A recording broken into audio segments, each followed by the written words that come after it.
Welcome, everyone. Before we dive in, tell me, where are you watching from, and what time is it there? Whether day or night, your moment sets the perfect stage for this adventure. London, 1893. The evening fog rolled in thick over Baker Street as Dr. John Watson sat by the fireplace, nursing a cup of strong tea. Sherlock Holmes was at his microscope, intently examining a curious scrap of cloth. The silence was broken only by the crackle of the fire and Holmes' muttered observations. Suddenly, the doorbell rang sharply. Mrs. Hudson, their ever-efficient landlady, ushered in a young woman, her face pale and drawn, clutching a small velvet bag. "Mr. Holmes, Dr. Watson," she said breathlessly, "I need your help. My sister has vanished, and the police have found no trace." Holmes leaned forward, eyes glinting with interest. "Tell us everything from the beginning." "My sister, Lady Eleanor Fairchild, disappeared from her London residence 3 days ago," the visitor began. "She was last seen at a social gathering, and since then, there has been no word. The police suspect foul play but have no leads." Watson exchanged a glance with Holmes. A missing heiress was no trivial matter. Holmes stood and paced thoughtfully. "Watson, fetch my coat. It seems we have a case that demands our immediate attention." As the young woman described Eleanor's last known movements, Holmes' mind raced, piecing together the fragments of the puzzle. A whispered warning, a shadowy figure glimpsed in the night, a cryptic note left behind, all clues waiting to be uncovered. Thus began the investigation into the shadowy disappearance of Lady Eleanor Fairchild, a mystery that would lead Holmes and Watson through London's darkest alleys and into the highest echelons of society. The next morning, Holmes, Watson, and their client took a hansom cab across the city to Fairchild Manor, an imposing estate on the outskirts of London. The mansion loomed beneath a dull grey sky, its stone walls cloaked in ivy, giving it the look of a fortress guarding its secrets. Lady Margaret Fairchild, the distressed visitor from the previous evening, led them through the grand entrance hall and into a spacious sitting room. The walls were lined with portraits of stern ancestors, their eyes seeming to follow every movement. Holmes immediately began his inspection. He examined the furniture, the curtains, and the delicate china cups untouched since Eleanor's disappearance. Watson noted the tension in Lady Margaret's voice as she recounted the events of the previous week.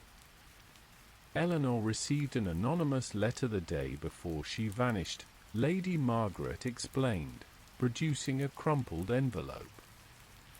It contained only a few words, "Beware the shadow at midnight." She showed it to no one but me. Holmes took the letter, his sharp eyes scanning the faded ink and peculiar handwriting. A warning, clearly.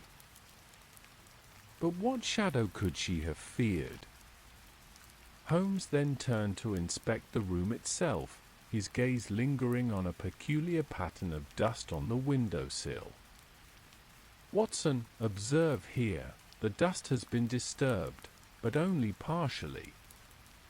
It suggests someone entered or exited through the window, yet did so cautiously." Watson frowned. "Could someone have kidnapped her through the window?" Holmes nodded slowly. "It is a possibility. But why leave no further evidence? There is more at play here than a simple abduction. As the afternoon waned, Holmes' investigation led them to Eleanor's personal study. Books lay open, papers strewn about, as if the heiress had been interrupted mid-task. Among the papers, Holmes found a diary with several pages marked. Reading aloud from one entry, Holmes recited, "I fear the past is catching up with me. Secrets long buried threaten to unravel all I hold dear." Watson looked up sharply. Secrets? What secrets could an heiress hold? Holmes' eyes gleamed with intrigue. That, my dear Watson, is the question we must answer if we are to find Lady Eleanor Fairchild and uncover the shadow that threatens her. That evening, Holmes and Watson returned to Baker Street to examine the mysterious letter more closely. Holmes spread it out on the table beneath the flickering gaslight. "The handwriting is peculiar," he mused. "It is hurried but deliberate, no flourishes or unnecessary strokes. A practical person or someone accustomed to secrecy." Watson leaned in, studying the letter's paper. "This is thin, almost fragile. Could it be imported?" Holmes nodded. "Quite astute, Watson. It is likely a type of Japanese washi paper, rare in London, but prized by certain circles. We may have a lead on the sender." Holmes then produced his magnifying glass and scanned the envelope's edges. "See here, a faint fingerprint smudged into the wax seal. Not clear enough to identify, but it tells us the writer took care to seal the letter properly." Just then, the front door opened with a creak. Mrs. Hudson entered with a small parcel addressed to Holmes. "This arrived by hand this afternoon, Mr. Holmes." "No messenger, just left on the doorstep." Holmes took the package and carefully unwrapped it. Inside lay a folded piece of paper and a small, black feather. He unfolded the note, written in the same elegant script as the warning letter. "The shadow knows. Meet me at midnight by the old clock tower if you wish to save the fair lady." Watson's eyes widened. "A meeting at midnight? Holmes, this is clearly a trap." Holmes smiled faintly. "Indeed, but it is also an invitation, one we must accept if we are to unravel this mystery." The clock on the mantel chimed 8 times. Holmes stood, gathering his coat and cane. "Watson, we must prepare for a nocturnal visit. This clock tower, an abandoned relic in the heart of the city, is notorious for strange happenings. If our mysterious correspondent truly wishes to help, they will have to prove it." Watson sighed but nodded. "Very well. I trust your judgment, Holmes. Shall we depart at once?" Holmes shook his head. "No, Watson. We have hours to prepare. We will leave at the stroke of 11, giving us ample time to plan." As they sat in silence, Holmes' mind whirred with possibilities. Who was the shadow that haunted Lady Eleanor? And what secrets lay hidden beneath London's foggy streets? The fog hung low as Holmes and Watson approached the old clock tower, its once grand face cracked and weathered by years of neglect. The midnight hour was nearing, and the city around them had fallen into an eerie quiet. Holmes moved cautiously, his keen eyes scanning every shadow. Watson followed close behind, heart pounding with a mixture of anticipation and unease. "Notice the absence of footsteps here," Holmes whispered, kneeling by the stone steps leading up the tower. "Our visitor wishes to remain unseen, but there is no avoiding the watchful eyes of this city." They ascended the spiral staircase, the worn steps groaning beneath their weight. The interior was cloaked in darkness save for the dim glow of Holmes' pocket lantern. At the top, the clock's massive gears loomed, frozen in time as if awaiting the stroke of midnight. Holmes held up his watch. "Almost time," he murmured. Suddenly, a figure materialized from the shadows, a tall silhouette cloaked in black, face hidden beneath a wide-brimmed hat. "You came," the voice whispered, low and urgent. Holmes stepped forward. "Who are you? What do you know of Lady Eleanor's disappearance?" The figure hesitated before producing a small, worn journal. She uncovered something dangerous. "The Fairchild fortune is not what it seems. There are secrets buried deep. Enough to get anyone killed." Watson exchanged a glance with Holmes. "What kind of secrets?" The figure's voice dropped to a whisper.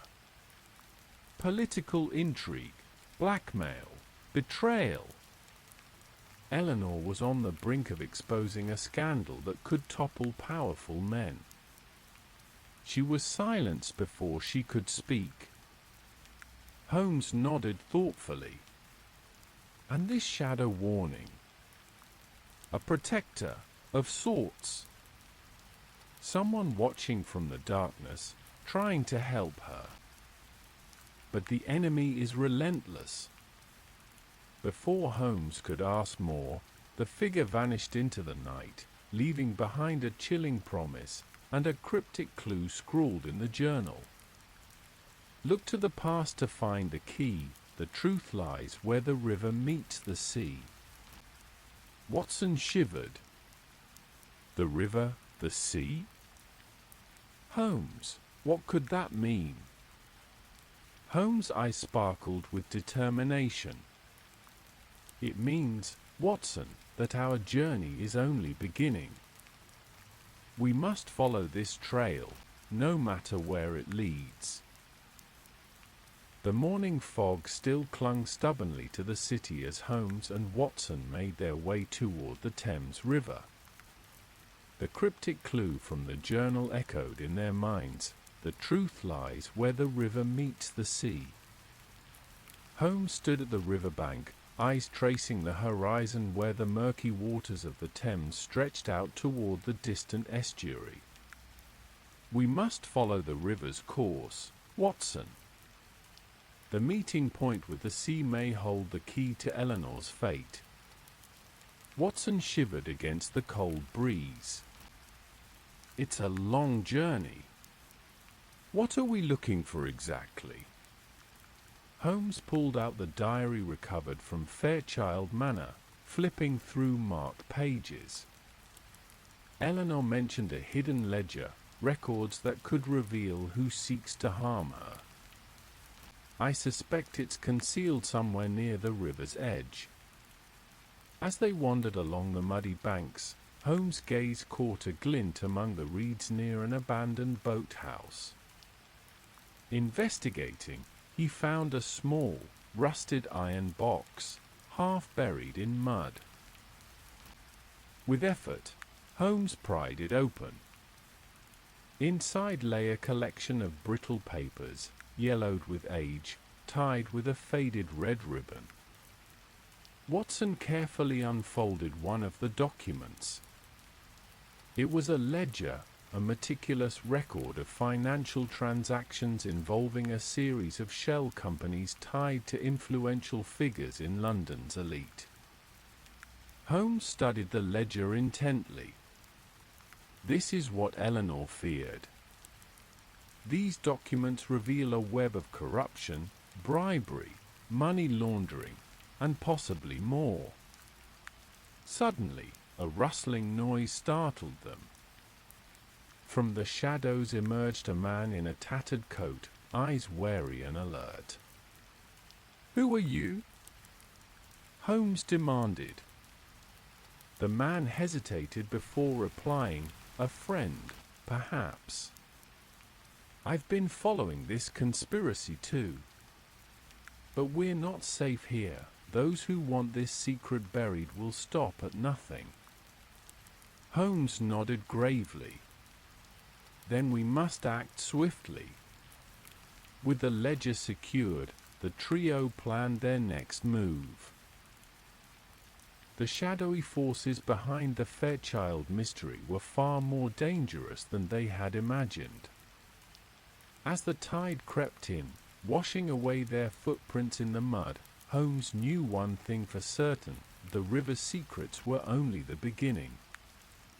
Back in the dim safety of a nearby tavern, Holmes, Watson, and their new acquaintance, who introduced himself simply as Grayson, pored over the ledger by candlelight.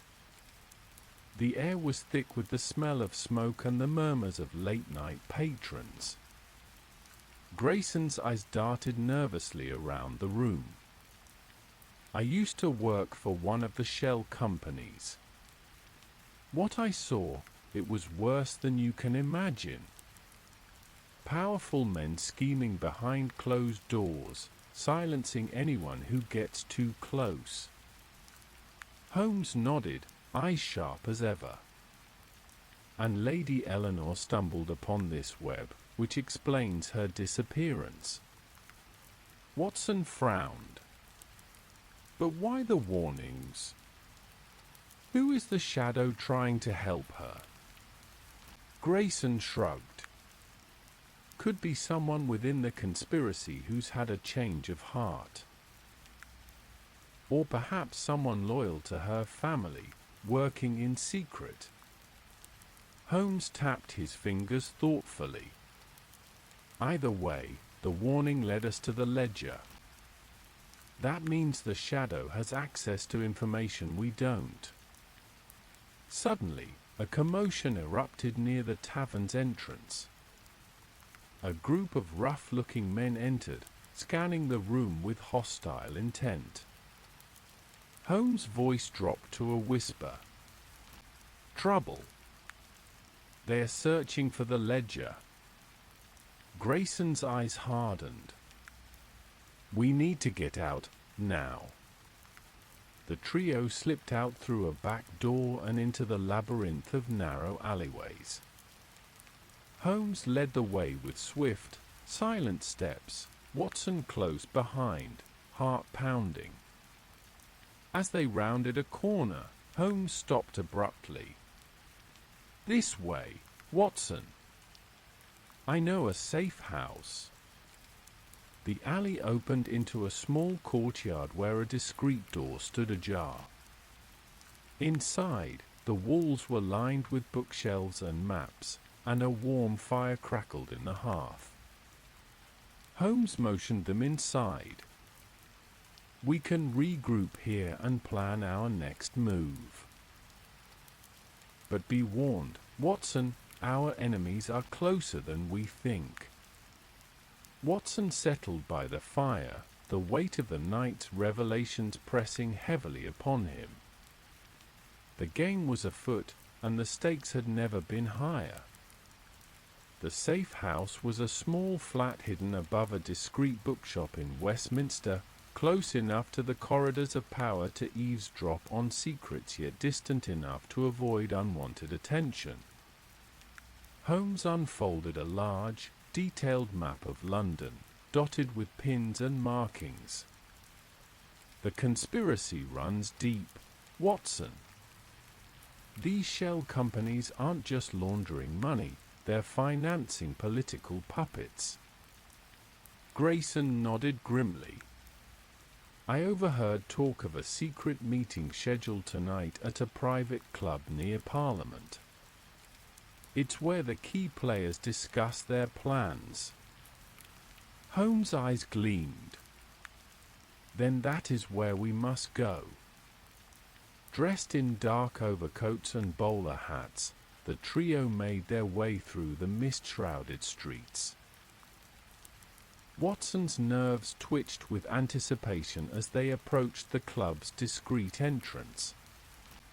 A doorman scrutinized their credentials before granting entry.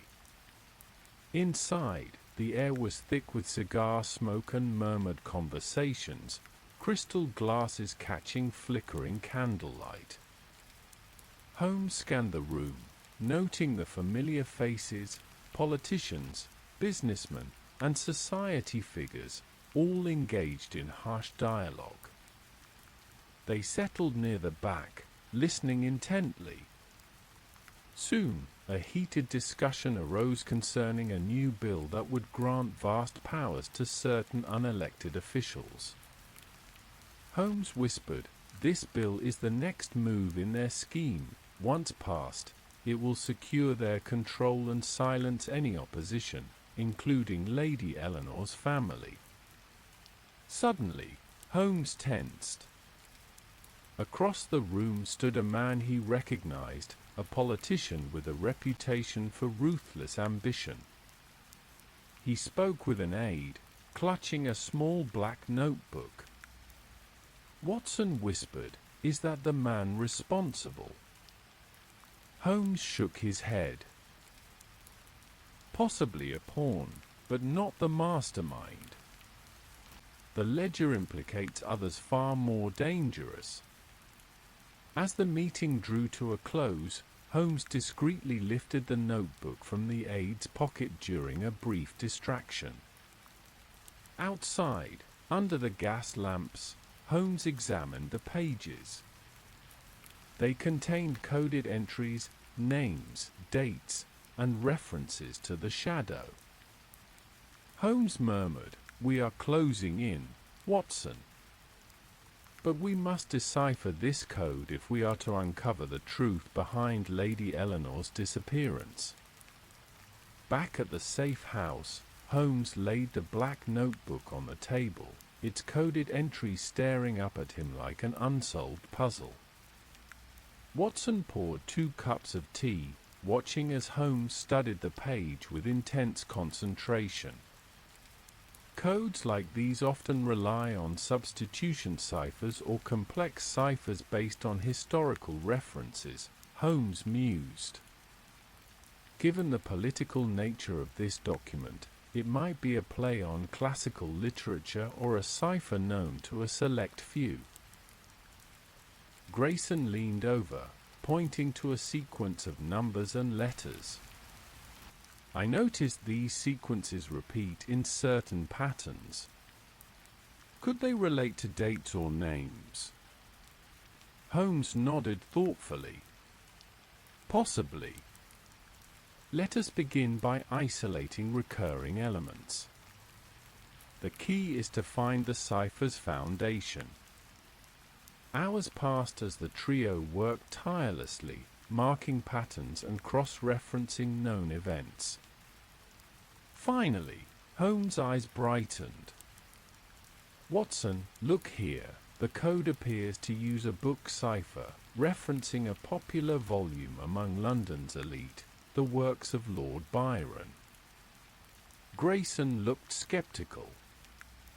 "How does that help us?" Holmes explained, "Each number corresponds to a page and line in the book, revealing names and locations when decoded." With renewed energy, Holmes and Grayson deciphered a list of individuals tied to the conspiracy, along with meeting places and dates. Among the names was one that caught Holmes' attention. A certain Sir Reginald Pemberton, a man rumoured to have great influence behind the scenes. Watson asked, could he be the mastermind? Holmes didn't answer immediately. Instead, He folded the notebook carefully. We must proceed with caution. Sir Reginald's roll remains to be uncovered. Just then, a faint tapping at the window startled them all. Holmes moved to the window and peered out into the dark street. A shadowy figure stood there, holding out a small package before disappearing into the night. Holmes retrieved the package and opened it carefully. Inside was a single, silver locket engraved with the initials EF. Watson gasped. "It belongs to Lady Eleanor." Holmes' voice was grim. "A message, Watson, one that tells us our search is urgent and the danger closer than ever." Holmes held the silver locket delicately between his fingers, examining the fine engraving of the initials EF. The tarnished metal shimmered faintly in the flickering candlelight. "Watson," Holmes said quietly, "lockets often contain something hidden within, a photograph, a miniature, or a secret compartment. This may provide the clue we need." With practiced hands, Holmes carefully opened the locket. Inside, they found a folded piece of parchment, yellowed with age. Unfolding it, Watson read aloud, "To those who seek the truth, beware the false friend. The key to Eleanor's fate lies beneath the stone guardian, where the ravens gather." Holmes' eyes narrowed. A riddle. Stone guardian. Ravens. The imagery is deliberate. Watson pondered. Could it be referring to a statue or monument? Ravens are often symbolic of the Tower of London. Holmes nodded slowly. Indeed. The tower is known for its stone ravens, or so the legend says. If the clue points there, we must investigate immediately. Grayson's face darkened. The tower is heavily guarded. Any attempt to search could attract unwanted attention. Holmes smiled faintly. Then we must be cautious and clever. The fate of Lady Eleanor may very well depend on what we discover beneath that stone guardian.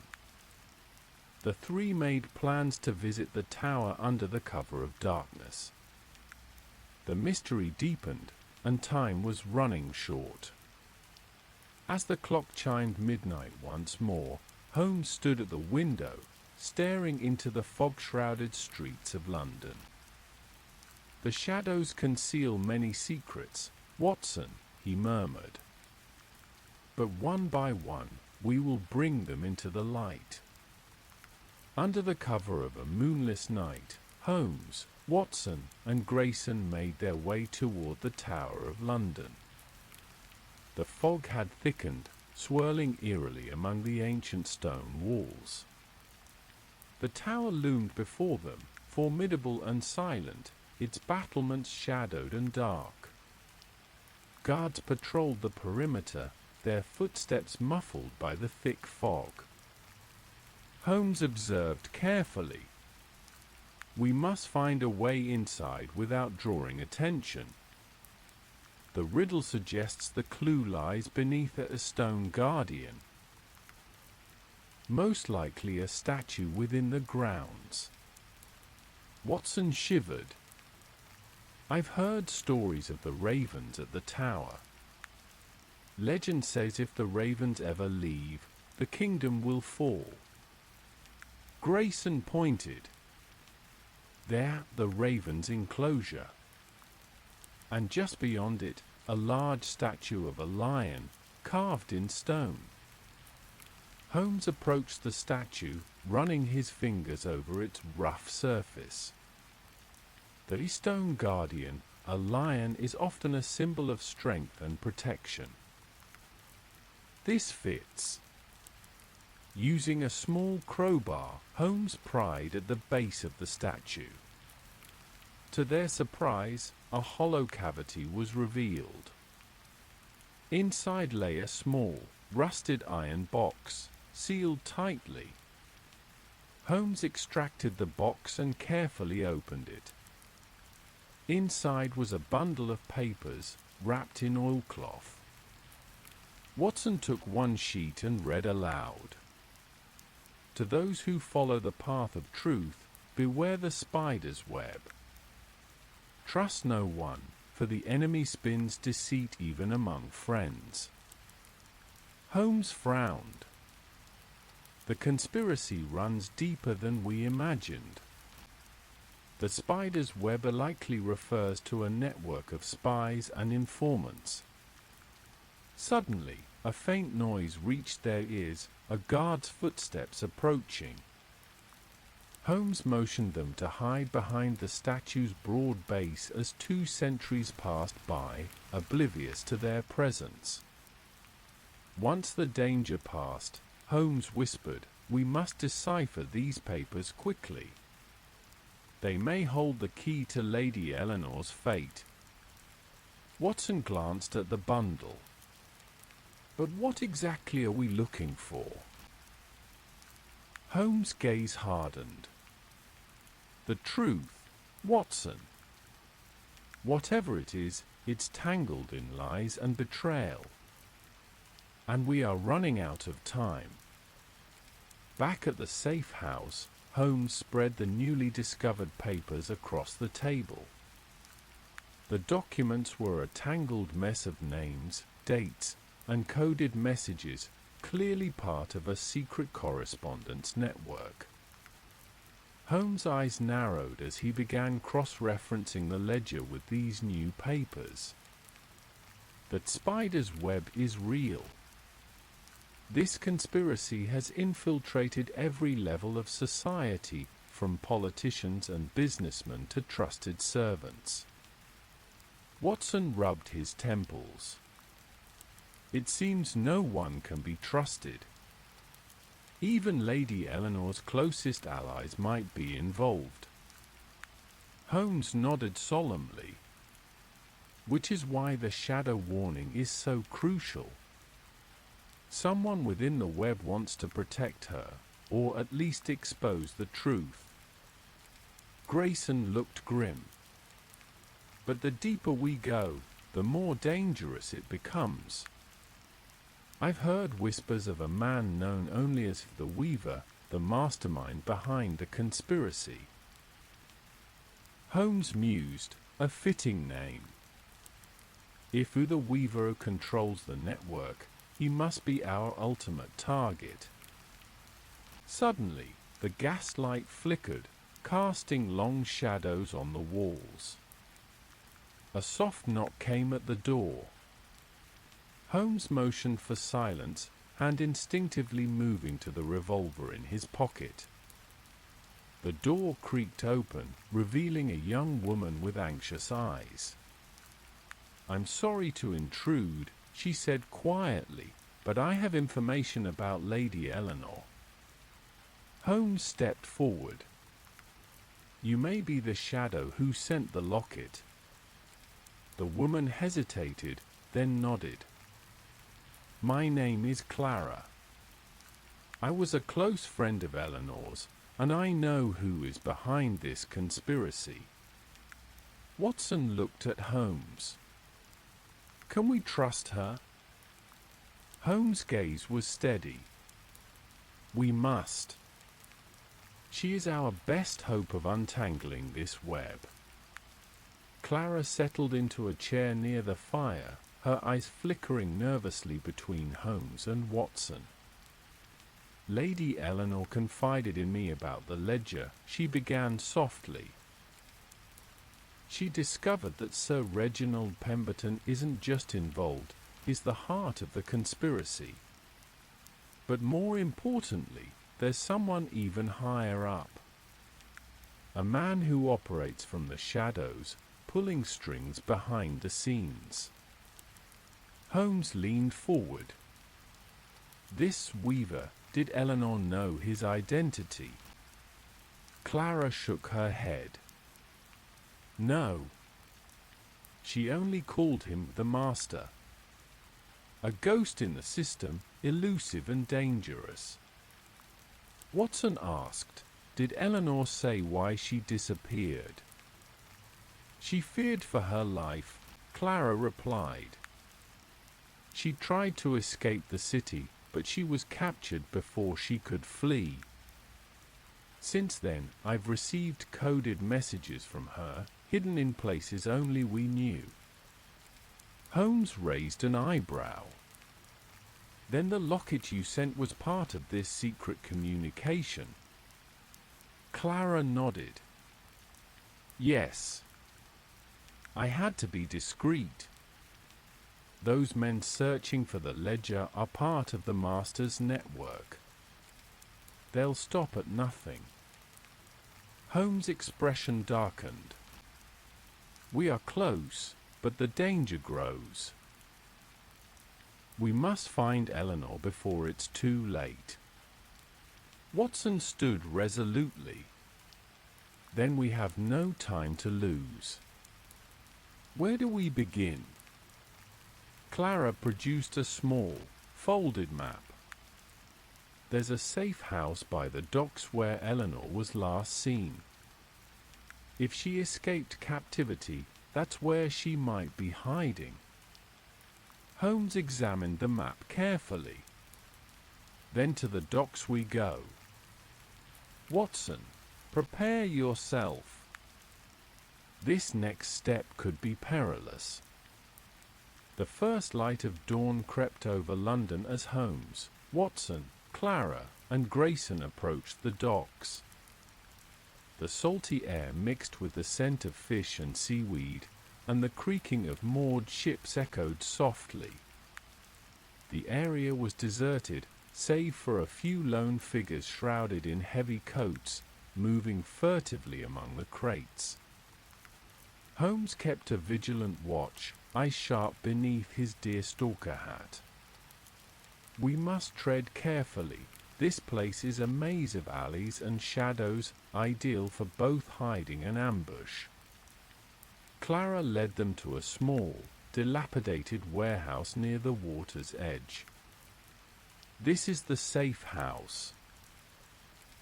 Eleanor might be inside or nearby.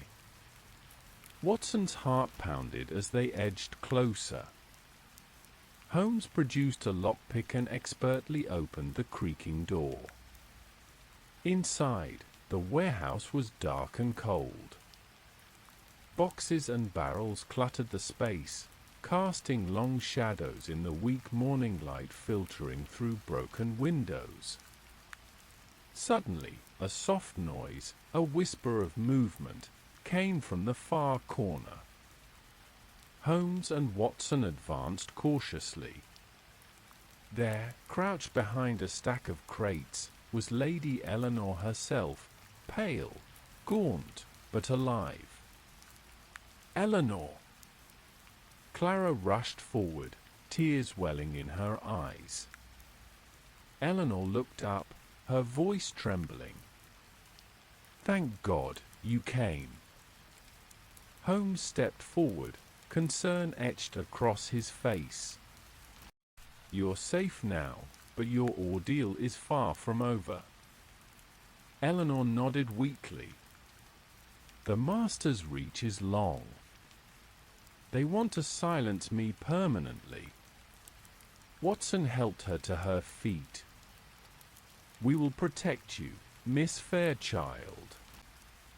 Your courage has brought us here, and we won't let the darkness win.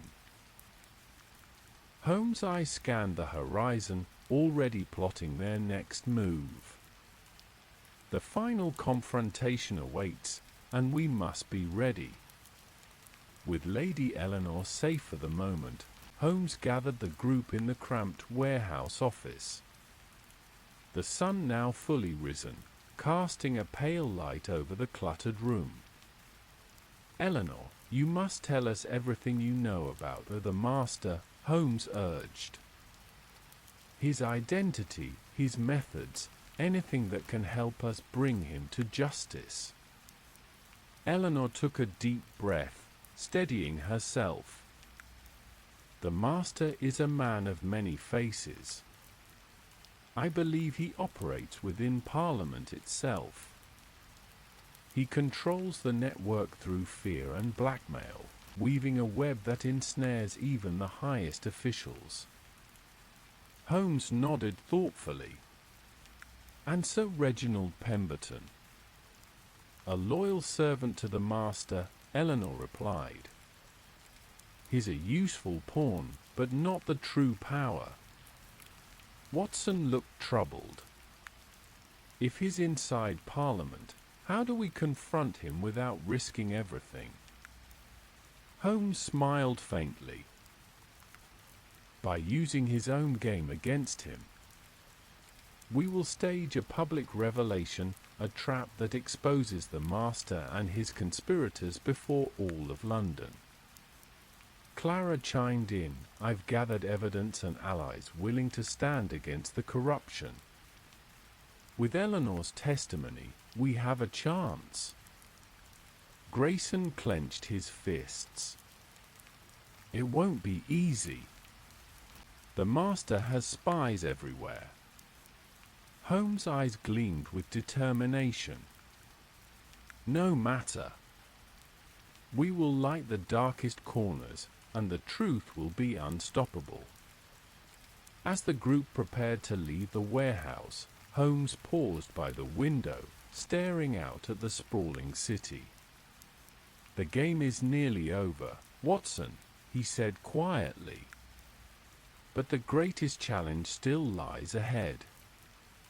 In the days that followed, Holmes, Watson, Eleanor, Clara, and Grayson worked tirelessly to prepare their case. Secret meetings were held in shadowed rooms, allies summoned discreetly from every corner of London's fractured society. Holmes pored over every scrap of evidence, compiling dossiers that linked Sir Reginald and his associates to the sprawling conspiracy. Eleanor's testimony, laced with her personal ordeal, gave weight to their cause. But the atmosphere was tense. Mysterious figures lurked just beyond the circle of trust, and subtle threats made it clear the master's network was aware of their plans.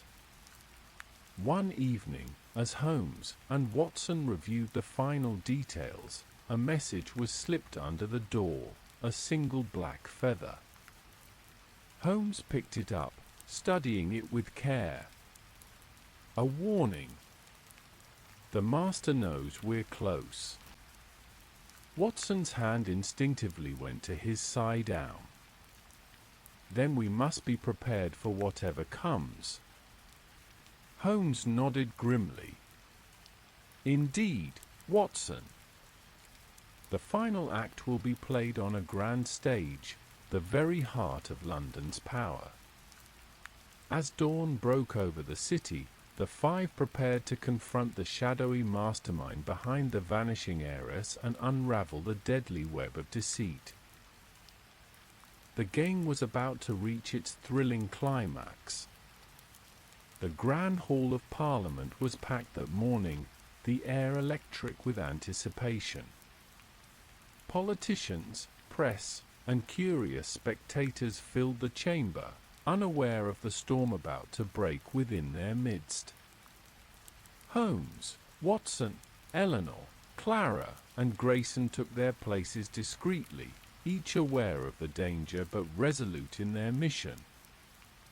Holmes had arranged for a trusted ally to present the evidence, a thorough dossier exposing Sir Reginald Pemberton and the vast network controlled by the master.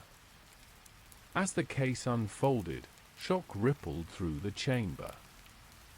Denials and protests erupted from those implicated, but the facts were undeniable. Suddenly, Holmes rose, his voice calm but commanding.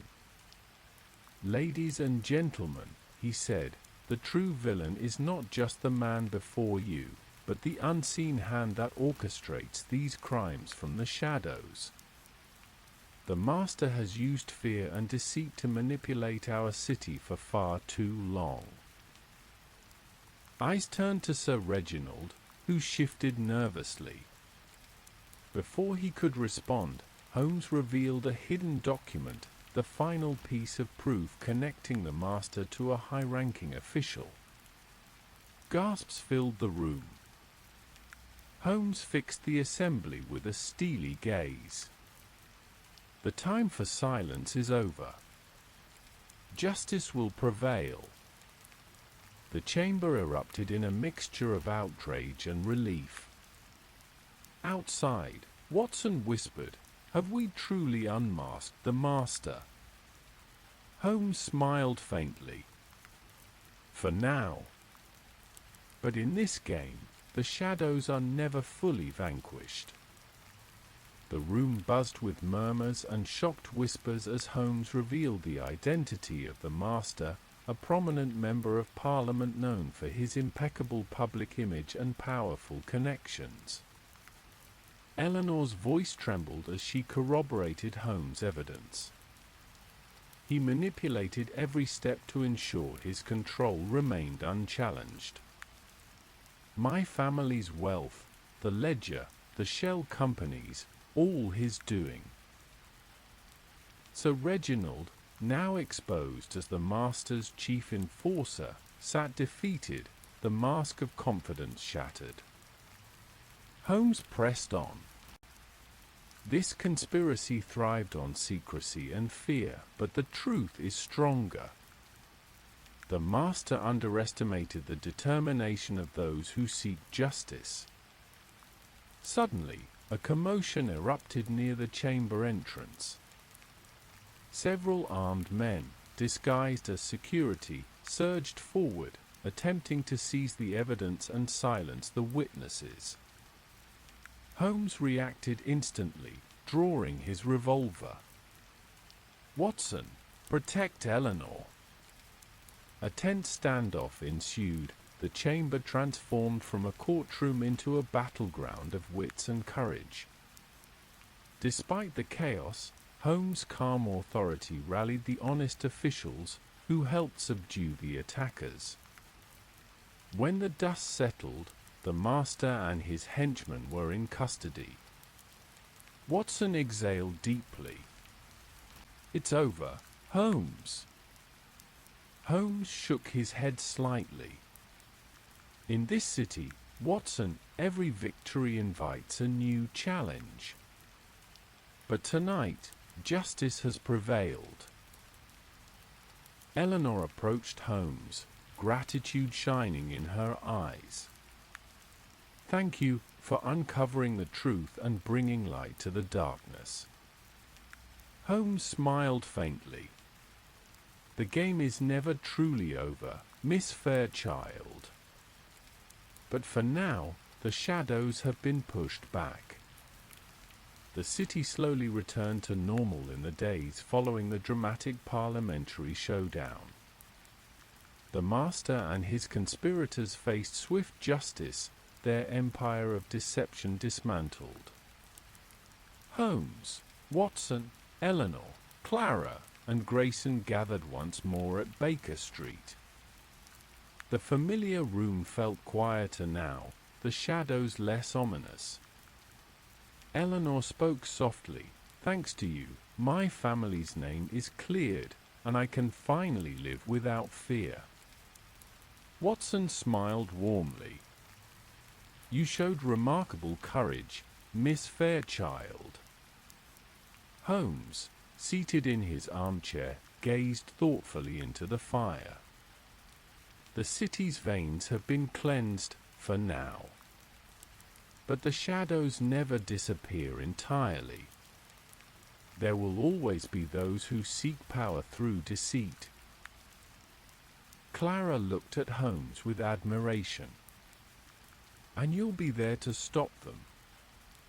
Holmes' eyes gleamed. "Indeed. As long as there are mysteries to unravel and injustices to fight, I shall remain vigilant." Watson chuckled. The game continues, then. Holmes nodded. And so it must. For as long as the shadows exist, the light must never waver. Outside, London bustled on, unaware of the battles fought and won in its hidden corners. But inside 221B, Baker Street, the legend of the detective and his faithful friend continued to grow. Weeks later, as spring bathed London in a gentle light, Holmes and Watson stood by the window of 221B, Baker Street, watching the city awake. Holmes lit his pipe, the smoke curling lazily upward. The case of Lady Eleanor Fairchild has closed, but the lessons remain clear. Beneath the glitter of society, shadows persist. Watson smiled. And yet, your tireless pursuit of truth keeps those shadows at bay. Holmes nodded, a rare softness in his gaze. The game is never truly over, my dear Watson. The city is a living puzzle, with new mysteries waiting in every alley. Just then, a telegram arrived, delivered by a breathless messenger. Holmes unfolded it with practiced ease. His eye scanned the words quickly. "A new case, Watson," he said with a spark of excitement. Something about a missing scientist and a cryptic invention. "It appears our work continues." Watson grinned. "Then it's time to prepare the tools and the mind." Adventure calls. As the sun climbed higher over London's rooftops, the two friends readied themselves. In the eternal dance of light and shadow, their partnership remained steadfast, guardians of truth in a world of secrets. And so, the legend of Sherlock Holmes endured, forever chasing the shadows that dared to cross the light.